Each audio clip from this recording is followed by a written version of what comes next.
Hello, I'm the Dark Master, and welcome back to the Kirby Right Back at You Retrospective. In today's video, we shall be reviewing the worst episode of the entire anime, that being episode 70, Buccaneer Birdy, or as it's known in the Japanese original, The Legend of Lord Tokorri.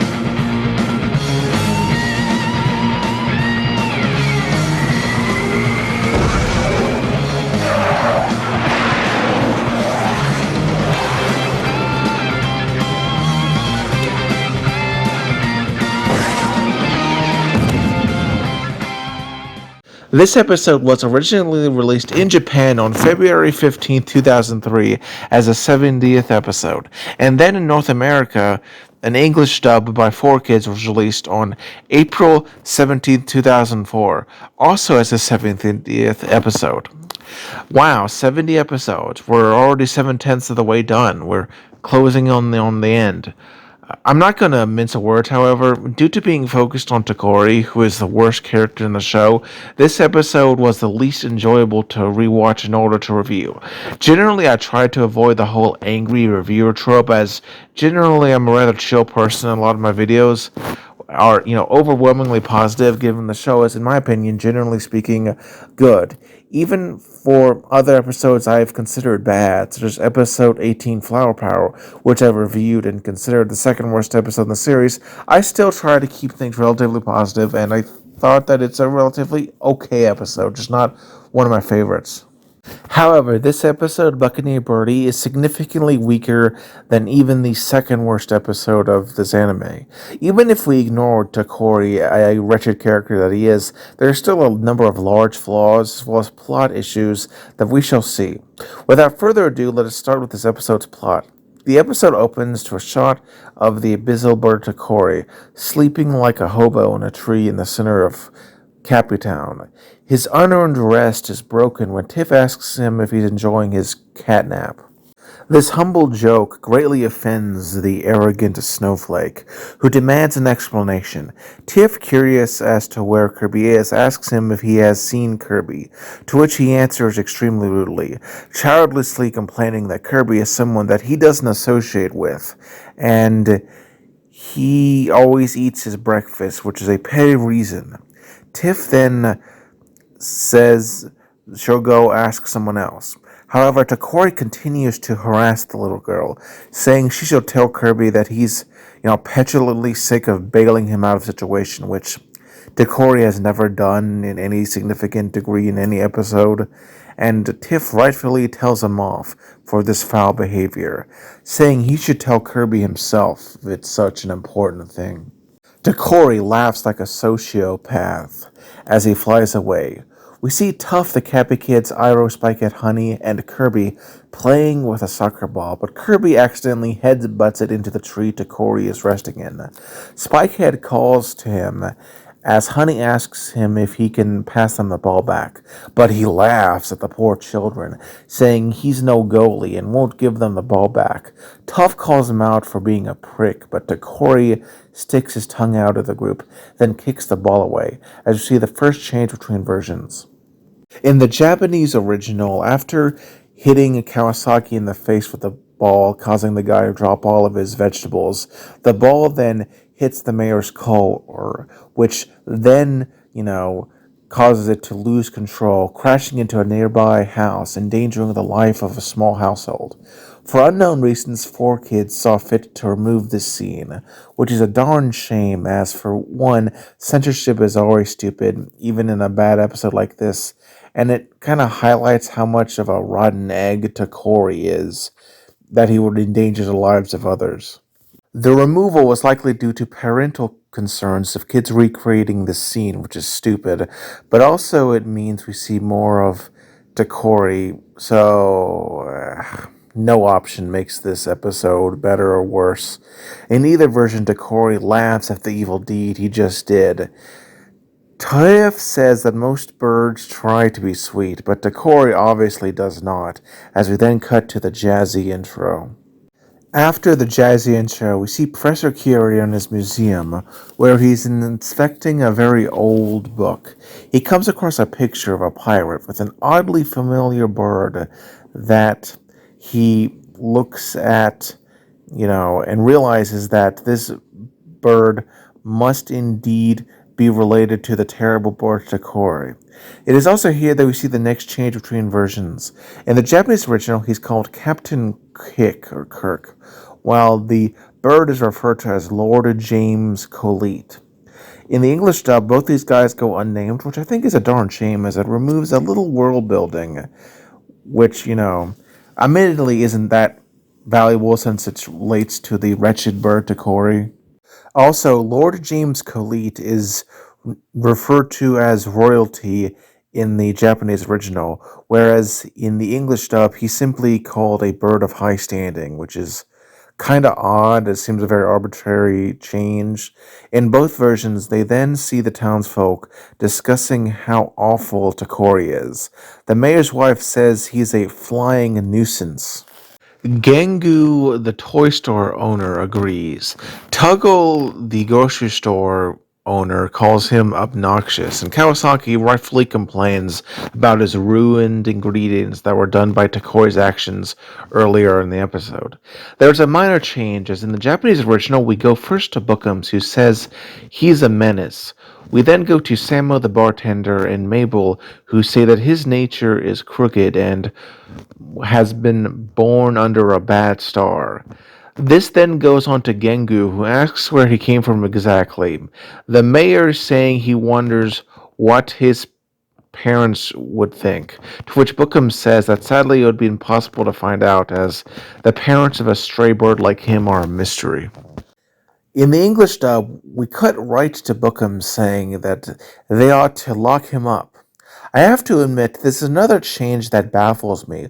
While I don't really care about learning more about Tokorri's past, he's not exactly a very interesting character, I do think any removal of character depth is generally a bad thing. And I have really no idea why it was done at all. It seems to have been down to potentially the time restraints caused by English air schedules, and it's a shame, though I can't be certain for the reason. In both versions, we then see Samo the bartender get a box thrown on his head. Tokorri petulantly says that he'll never be gotten rid of, and that next time he'll not aim so poorly, implying he meant to assault police officer Bookums. Truly horrible to assault a police officer before flying off. Tiff, out of misplaced concern, asks her brother where Tokorri went. Her brother says that he flew away, as Iroh says he has been unusually angry at everyone, which really just isn't that strange at all. Tiff oddly defends him, saying that they shouldn't have made fun of him, as even a bad bird can get their feelings hurt. But I have to be blunt, I don't care, and I think it's kind of silly for Tiff to say this. I mean, Tokorri's treatment of the other townsfolk is just awful, and the way they treat him in turn is completely justified. I mean, when you act like a douchebag, people are going to treat you like a douchebag. Regardless, Professor Curie runs over, out of breath, as he explains that he's been going in the direction that Tokorri flew in. The two siblings confirm that, yeah, he went in the direction, but they don't know where he is currently. And Curie says they must find him, as he has come across some very stunning information on him. We cut to Tokorri, who's sitting on a rock near the beach. He complains that nobody appreciates him, lacking the self-awareness to realize that being so terrible causes people not to appreciate him, and, he fails to really change his very obnoxious attitude, and in fact goes far to say it's not his fault that he's so superior to others. Really wretched. Tuff and the others go over to him. He complains that they should just leave him alone. How dare people care about him? Professor Curie then explains to the bird that he has some revelations, specifically on that it relates to his genealogy, which confuses the rural bird who doesn't understand what the word means. Tiff then explains to him that it's his ancestors, but due to his overwhelming stupidity, he doesn't understand that word either. Professor Curio opens the book and explains that in the past there was a fierce pirate that could easily defeat entire fleets due to his pirate skills, and, just was an awesome pirate, sort of like Captain Jack Sparrow. He then explains that said Buccaneer, in order to show off his skills, had a bird that he stole from some great royal king of a land across the sea, which makes me think of the Emperor Across the Sea from Narnia, but I don't think that was an intentional reference. And Curio explains that he's quite certain that Tokorri is a descendant of this very royal bird. Tokorri is very skeptical, as Tiff and Tuff ask Curio if this means that the wretched Tokorri is royalty, to which Professor Curio says that yes, if he is a descendant of this very bird, he would be in fact royalty. Tokorri, like an arrogant sociopath, says that they must be yanking his wing, saying that there is, a very high level of crazy to believe that. Professor Curio stays firm, saying that he is indeed related, but Tokorri is still skeptical until he sees the photo and has a, mental breakdown, laughing like the Joker. Tiff is confused while Tokorri, is just, very, excited about his unearned sense of superiority being bolstered as he cheers on his newfound royal status and laughs evilly some more. We then cut to a zoom in on Castle Deity as the king and Escargoon discuss the recent events. Escargoon explains to the king on how Tokorri's ancestor was owned by a pirate, which must have been horrible for his dry cleaning. I assume they must have, not been as bad as Tokorri, just given how horrible Tokorri is, and I find it very hard to believe that anyone could be as horrible as him, but who knows. The king says that the only place birds belong is the plate, and I have to disagree with this. Tokorri probably tastes horrible and doesn't deserve the honor of being cooked alive.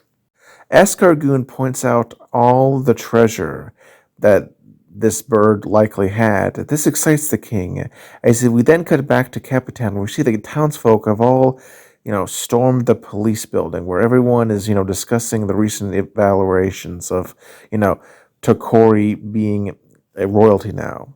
He sits in the chair, saying that it explains how they always call him annoying if he's royalty. Being royalty is not an excuse for being an asshole, Tokorri.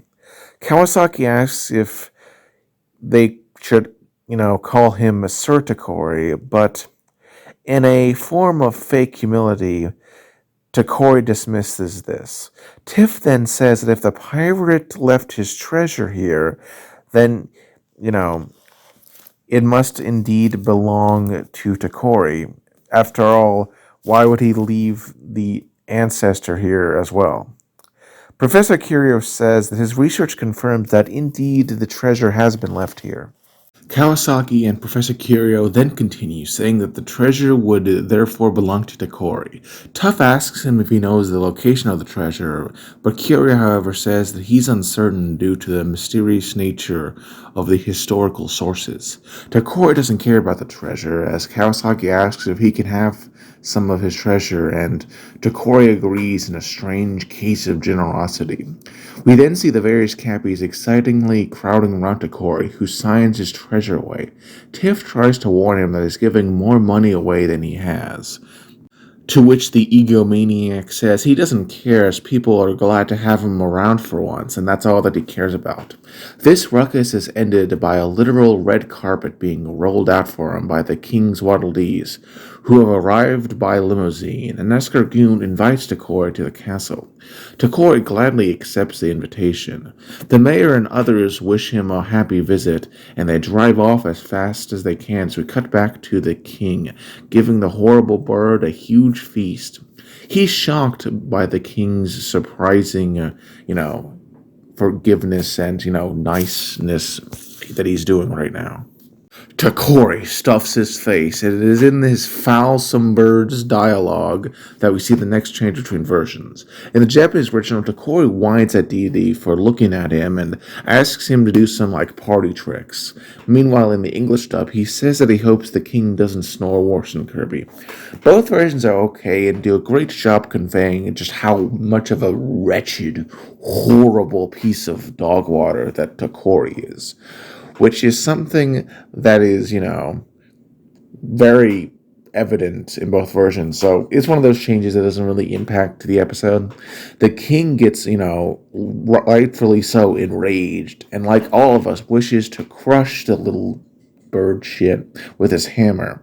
Sadly, Escargoon holds him back and asks him about the location of the treasure. To which the demonic bird says he doesn't care about the blasted treasure, as he just wants a place to stay. We cut to the sheep field owned by the mayor, where we see people have dug dozens of holes like a certain novel. The mayor runs over, understandably upset at this destruction of his property.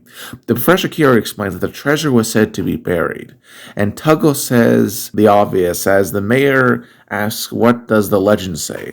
And Kirio says that it reads that one search will be dark and rocky. Tuff points out how it's dark underground, but Kawasaki points out how the soil here isn't exactly very rocky. Then suggests that it must be in Kaboo Valley, and the mob head off in a craze. They gather around a large totem Kaboo. The mayor asks him if the treasure is buried here. Bookham says that it's the responsibility of everyone to return stolen goods, while Tiff is nicer, asking if he remembers the pirate. Kaboo answers via a really beautiful series of images that, while yes, does sort of repeat what Kirio said, does add more information as we see that a storm destroyed the ship, causing most of the cargo and crew to be lost.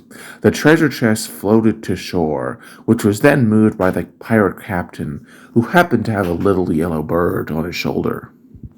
Tuff and Tuggle point out how that bird was Tokorri's ancestor. Kaboo then explains that the treasure will be found in a cave around the rocky coast of the harbor, and everyone runs off to get it. We cut back to the castle while DDD is given that foul Tokorri some back rubs, as we see him watch the king on TV. Escargoon runs in and informs Dee of where the treasure is located. Then the group run off, with Dee firmly grasping Tokorri as he drives. They take the limousine and almost run people over in their sheer greed. We cut to the seaside where they go onto a cave, eventually going inside to find a large door. Dee points out how the pirates must have, put his treasure behind it, and Escargoon tries to open it, but it's locked. He looks up, however, and sees a small opening. He says to Tokorri that he could go into there and unlock the door from the other side. Dee encourages him by saying that it's his treasure. Tokorri agrees, but then sees a tunnel and complains petulantly about the construction. Escargoon points out that it could have been designed with him in mind, and Tokorri reluctantly agrees to go forwards, as the tunnel is bird-sized. Due to his stupidity, he falls down to the ground. He sees some keys and picks them up, but stops upon seeing a piece of paper. He reads it, and it's an account of, how the pirate captain lost his crew and how with his trusty bird he buried his treasure with him. But it is revealed via a complete picture that the yellow bird was not Tokorri's ancestor, as we see the bird on the captain's shoulder has a completely different bill shape, thus preventing any ancestry. It is here that we see the second to last change between versions. In the Japanese original, Lord James Colette is referred to as a cockatoo, while the English dub, he's referred to as a parrot. Honestly, not a very significant change, as while they are different families, both groups are more closely related to each other than to any other bird, and have both been, used by sailors / nobility / pirates in the past historical record. So it's really not that big of a deal. It's just kind of interesting that they chose to change that for really no reason at all. Tokorri screams at the revelation and becomes depressed at losing his unearned sense of moral superiority and worries that everyone will laugh at him once the truth gets out. He looks over the thing, but then a skeleton of the pirate captain falls over. No idea how he died there. I mean, maybe he locked himself in. I don't know why. It just seems kind of silly. Anyway, the skeleton horrifies the loathsome bird Tokorri, who flees from the area back through the hole. The king grabs the yellow piss bird and tosses him to the ground, having now the keys. The bothersome Tokorri childishly asks for an explanation, and the king and Escargoon then explain that with the key, they don't have to put up with him anymore and want to be done with him. Something that I think everyone can emphasize with when watching this episode. Before Tokorri can wrongfully mourn his loss, a crowd of other people arrive. Tuff is strangely happy for this, as Tokorri can now get his family's heirloom treasure. Tiff asks the little mustard stain if he knows where the treasure is. He's a bit hesitant to answer. Kier says he heard something. Tokorri then says the king already entered down the tunnel. Realizing that Deity might steal the treasure, everyone follows after him as we see Deity and Escargu going through the tunnel, passing a skeleton, as does the crowd. However, Tiff and Kirby pause and stop to check out the skeleton, given it's a very important artifact, and they see the painting where Tiff calls the bird a parrot/cockatoo, depending on the version, and reveals the truth. And for some reason, she has a lot of sympathy, worrying about how Tokorri will suffer. We then go to Tokorri, who, flies to the skeleton, only to see that the painting is no longer there, as Tiff had taken it. Deity and Escargoon arrive in an odd interior chamber to see the wreck of the ship, which I wonder how it got in there. I mean, there's not really a direct opening to the sea. It's kind of closed off. Still, it's a cool area design, and we see the treasure chest glowing in the middle of the ship. DDD goes up and opens the chest, revealing a truly beautiful set of treasure that reminds me of the Great Cave Offensive. But their joy is cut short by the arrival of the rest of the town. Tuff calls him out. The mayor says that he has no right to it, with Bookham saying that it belongs rightfully to Tokorri. Kawasaki and a few others point out, rightfully, how Tokorri offered a few of them half the treasure. And Tiff herself then comes in and says, with Kirby here, there's no way he'll escape with the treasure. However, the king says he ordered a monster in case of this very scenario. This confuses the snail goon, as he doesn't know where it is, and Deity explains that he pre-ordered it. You should never pre-order stuff. We cut back to the castle as the monster delivery service activates. Tuff tells him to stop stalling and hand over the treasure, to which Escargoon says no, as they'll be splitting it 50-50. Though the king claims that the treasure is all his, much to Escargoon's shock, as he says that he plans to use it to buy more monsters. Tiff tells Kirby to suck up the treasure, and he does so, but the two try to hold on to it. We then see the monster of the week finally arrive. Let us discuss him now for a bit. This is Moggy, a giant mole-like creature. Interestingly, this guy was one of two whose name was unknown until the release of the HD remaster of the anime, released on March 14th, 2023, which I sadly have been unable to obtain as of yet, and costs over $300 fucking dollars. Jesus, that's a lot. This re-release had a booklet which had, descriptions of the various episodes, and one of which had Moggy's name. Formerly, he was just called Mole in the fandom. In terms of design, yeah, it really is a mole. I do like the hair and visor. It reminds me of the Dark Matter Swordsman, plus all the drills are, kind of cool. It has no credited voice actor, instead just makes generic growls, which is fine for what it is. Overall, this is a fine, if slightly forgettable monster for a honestly pretty terrible episode. Meta Knight and his two sword servants watch the beast leave.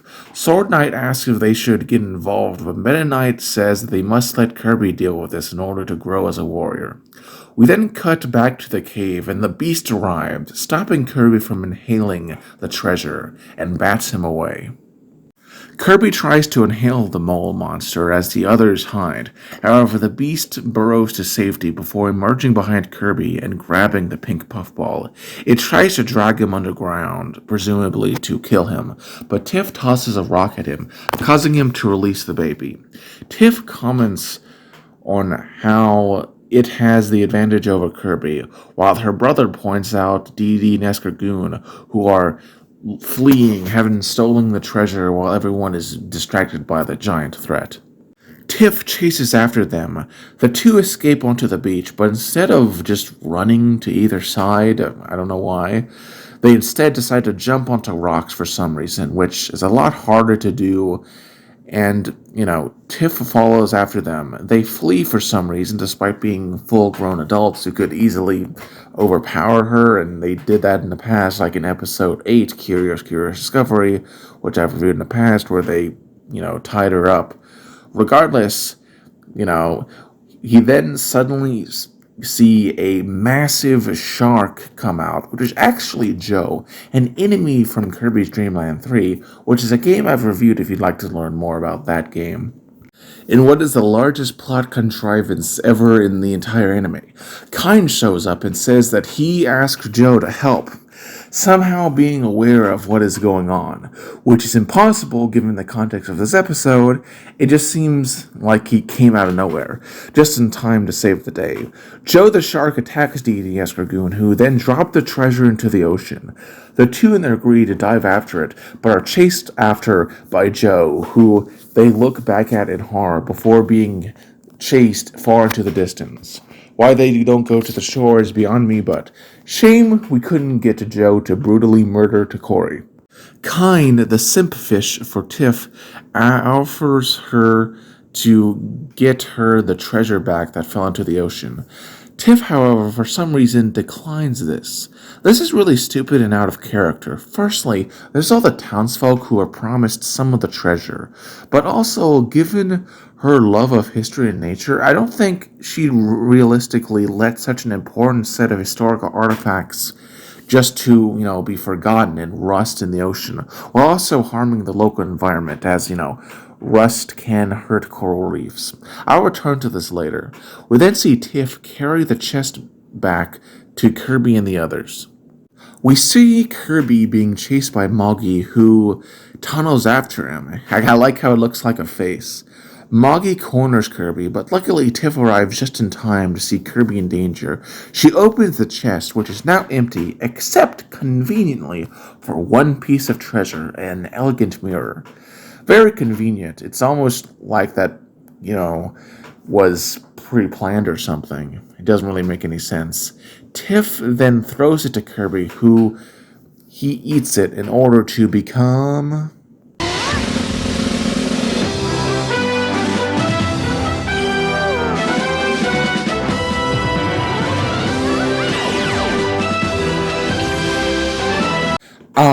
Mirror Kirby. Last seen back in episode 54, One Crazy Night, which I've already reviewed if you'd like to know more about Mirror Kirby in that episode, but to keep it brief and avoid repetition, Mirror was a copy ability first seen in Kirby Superstar and was always a very rare one, so it's neat to see it again.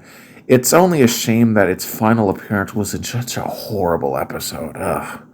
Kirby then stands triumphantly as Moggy goes over to attack him.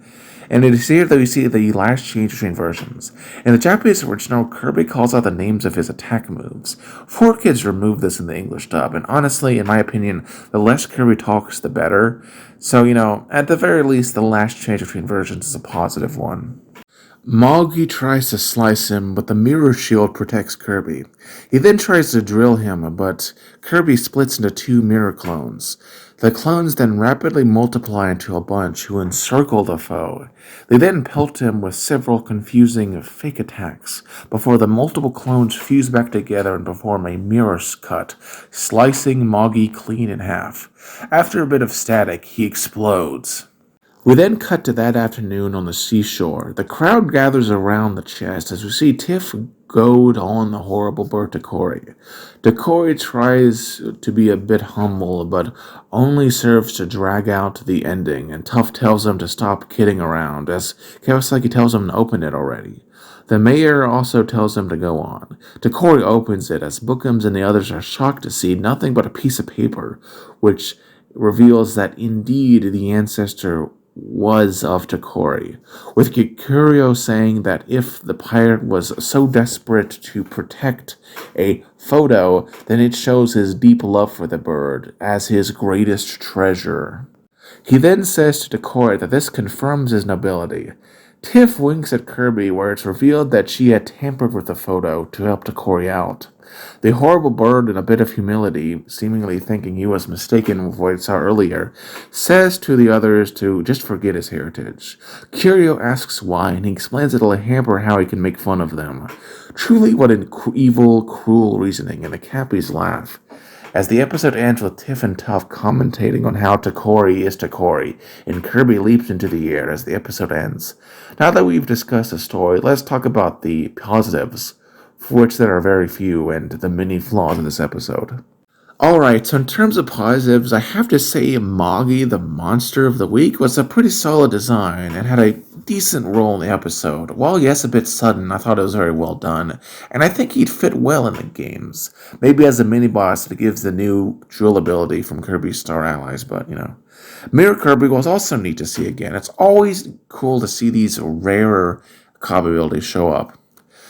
They are truly some of the only bright spots in this, just ocean of shit, honestly. I also say that I thought Dee Dee and Escargoon were alright, especially when dealing with Tokorri, though even they seem to act dumb towards the end. Speaking of dumb stuff, let's go right into the negatives, starting, of course, with Tokorri. Me and many people fucking hate Tokorri. His personality is rotten. His voice acting, while a fellow Southerner, is just atrocious and grating. And frankly, him being the subject of an entire episode was just a really horrible idea. And I mean, this isn't to say that you can't do episodes revolving around a side character. In fact, I think some of the better episodes do so, such as the ones with Curio or Mabel. And, there's usually something interesting you can do with these, but Tokorri is just an annoying bird. And even with this weak foundation, I think you could have realistically done a better job with this. I mean, I have to admit, I did kind of enjoy the pirate, lore being added to this universe. It's just that because it's tied to Tokorri, I can't really list that as a positive because character building for a terrible character just leads to terrible character building, And, maybe they could have done a better job if they say, explored why Tokorri felt this way.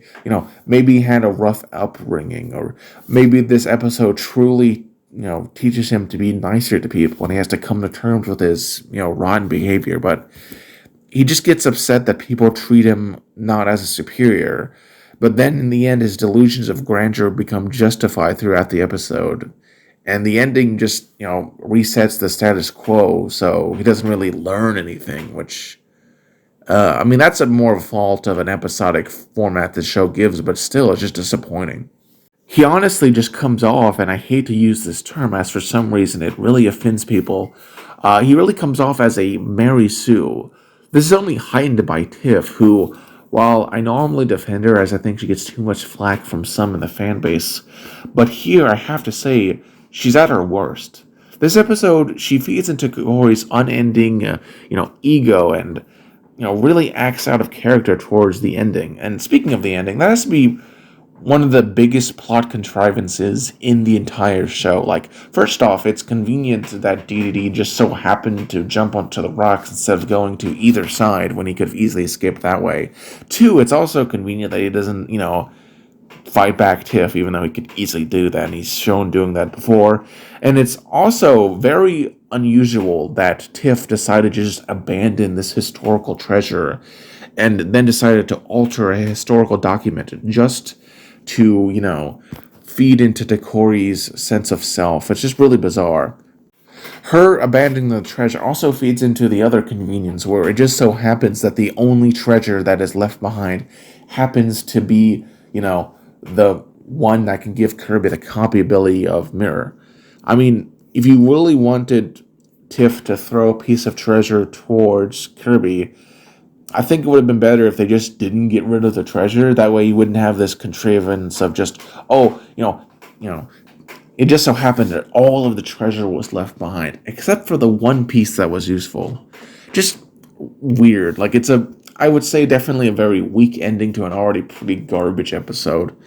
Overall, this is the worst episode of the Kirby anime, and one that I think you can and probably should skip and leave behind when rewatching this series.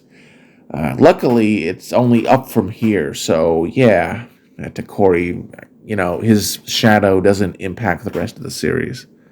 Anyway, I'm the Dark Master. If you liked this video, you liked it, but if you loved it, consider subscribing. Hopefully next time on the Kirby Right Back at ya Retrospective, I'll have something more positive to say. Anyway, take care and have a wonderful day.